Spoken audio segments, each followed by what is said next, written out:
اگر زن ستیزی کمان که صدور ارتجاع و تبعیض دینی از سیاست‌های رژیم کنار گذاشته شود، نظام ولایت فقیه فرو می‌ریزد.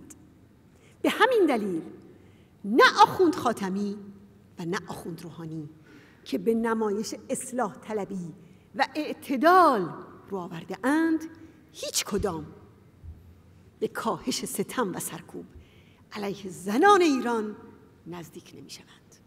زیرا چنین کاری آغاز نفی رژیم ولایت فقیه است. به همین دلیل همان لوایحی را که پاسدار احمدی نژاد برای تشدید نابرابری علیه زنان به مجلس آخوندها داده بود، حالا آخوند روحانی آن را به عنوان قانون ابلاغ می کند. می گویند ایران تحت حاکمیت آخوندها ام القرای بنیادگرایی است، ولی ما می گوییم به پشتوانه سابقه مبارزاتی و فکری و فرهنگی مردم ایران و به اتکای مبارزه مجاهدین خلق، ایران کانون رهایی از بنیادگرایی و در این حال کانون رهایی زنان و نیل به آرمان برابری است و این چشمانداز تابناکی است که زنان ایران آن را محقق خواهند کرد.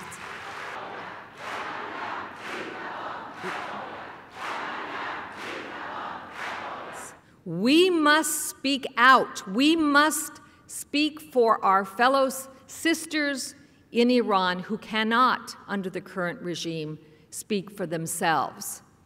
We must also speak for those voices that are in captivity, that are imprisoned in camp, so-called Camp Liberty in Iraq.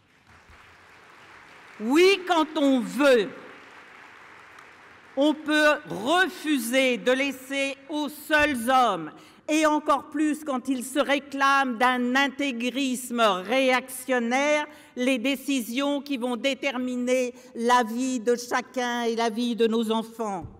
Je pense que lorsque nous sommes en train de nous réunir ici, non seulement pour célébrer la force de la femme, le jour de la femme est dans quelques jours, le jour international de la femme, mais aussi pour nous réunir dans la réflexion de la lutte contre le fondamentalisme islamique, nous sommes ici parce que ce fondamentalisme islamique veut diviser le monde en deux. D'un côté, les hommes, de l'autre côté, les femmes. Et que cette division arbitraire met en risque les fondements de la dignité humaine. Finally, societies need women as political leaders. They need women as political leaders for two reasons. One, for the substance of policy. Women, in many ways, lead lives that are different from those of men. They experience the world differently from men. And unless their voices are heard at the table of policy development, half of the population's reality will not be reflected in the law. The experience, the fight, and the struggle you're going through, as a police officer of former times, I want to salute you and salute the entire movement, salute you completely, and pray that Lord and God gives you all the strength to win, to win. That's what I would like to see before I fully retire in my life. Y por eso hoy nos encontramos aquí, para hablar de las mujeres en Irán, para hablar de las mujeres que hoy juegan un papel importante en la lucha por los derechos de las mujeres en la región de Irán. Por eso hoy la comunidad internacional, distintos países del mundo, nos hemos citado aquí a la llamada de la señora Rajavi para mandar un mensaje a la comunidad internacional por la libertad y los derechos humanos de las mujeres de Irán. Women in resistance, especially those who led the resistance through the hardship of these past 12 years under siege in Ashraf and Liberty, need to be commended by all of us. If anything, it makes the significant role women have played in leading the Iranian resistance through the hardships of recent years all the more remarkable, unique, and commendable, especially in the Middle East, where women traditionally have been held back from the political process. Pensons à ces sœurs, à ces frères qui souffrent à travers le monde et qui se sentent abandonnés, voire rejetés par les humains que nous sommes et qui leur paraissent cantonnés dans un silence complice des plus abjects. Nos sœurs et nos frères du camp Liberty en sont le vivant témoignage. The resilience, the emotional intelligence, the bravery that it takes to change the world is repeatedly brought into action, into life by women. Don't say we can't do nothing. We are more powerful compared to our belief. During the apartheid years, the education system that was designed was never designed for black people to be professionals, especially women. We see this today in Iran, where though there is no racial discrimination in Iran per se, but we see a severe form of gender discrimination with regard to the kind of legislation the state has introduced, the facilities it provides, and the restriction it imposes, especially on women. And behind this strong determination, one can see the brightness of a woman's leadership, brave women who have shown that Ashrafis, both women and men, will not surrender to Iran's dictator. In questa occasione speciale, comunque, per le donne, vogliamo tutti insieme fare un saluto particolare alle donne coraggiose di Camp Liberty e di tutte le donne amiche della resistenza iraniana e dire loro: noi siamo con voi, perciò siate forti e coraggiose. It is a fact that the Iranian regime is one of the only 3 countries that is not a signatory to the Convention on the Elimination of All Forms of Discrimination Against Women. And we could say that this is the first sign that the Iranian regime does not believe in women's rights. The 10-point plan of Ms. Rajavi is a reality to the women in Iceland. It's also a reality to the women in the Nordic countries and in the Western world. Dictatorship and women oppression should never be tolerated. Cette journée de la femme, je me demande si nous ne devrions pas l'appeler la journée de la liberté, ou pourquoi pas la journée de la résistance.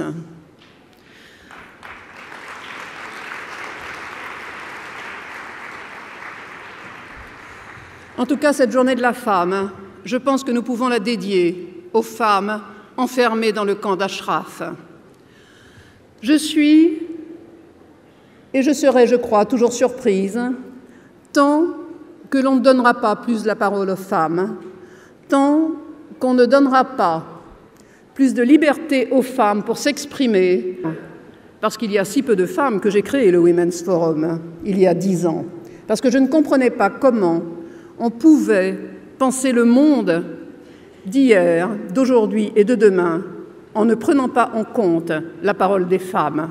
I understand that many law and practice of the Iranian legal system are far from accept standards of Human Rights International.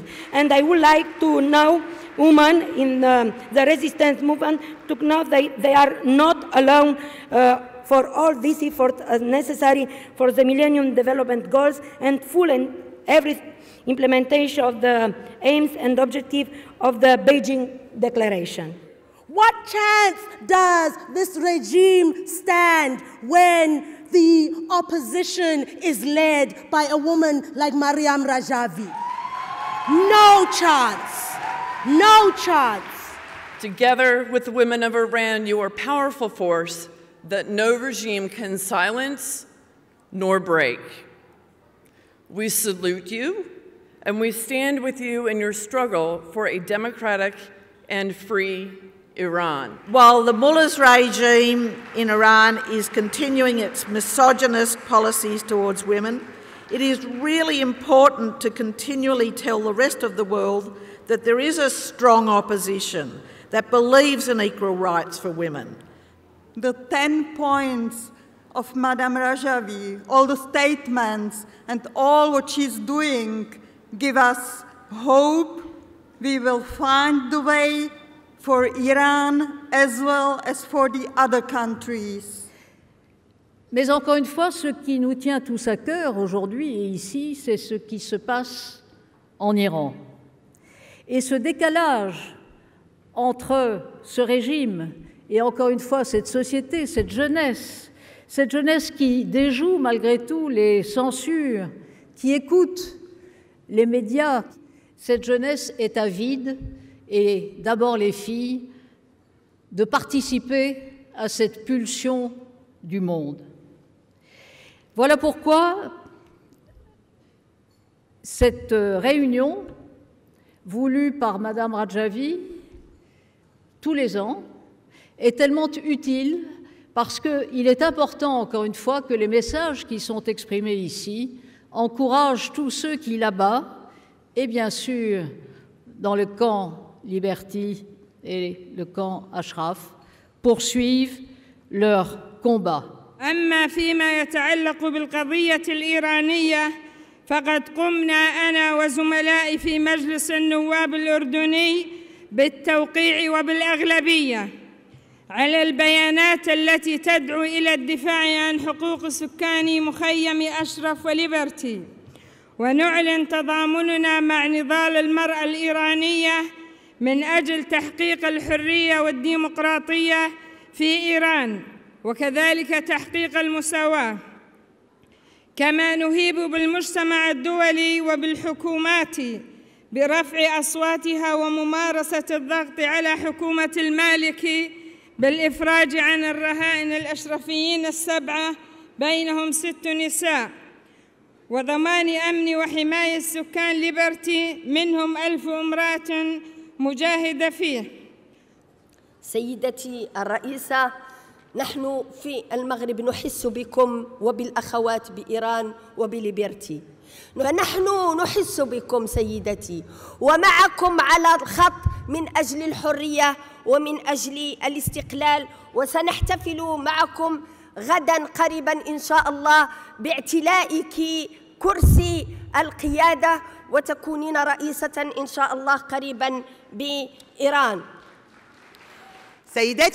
سيداتي العظام، تعلمون طبعا أن هناك فرق كبير بين النظام وبين الدولة.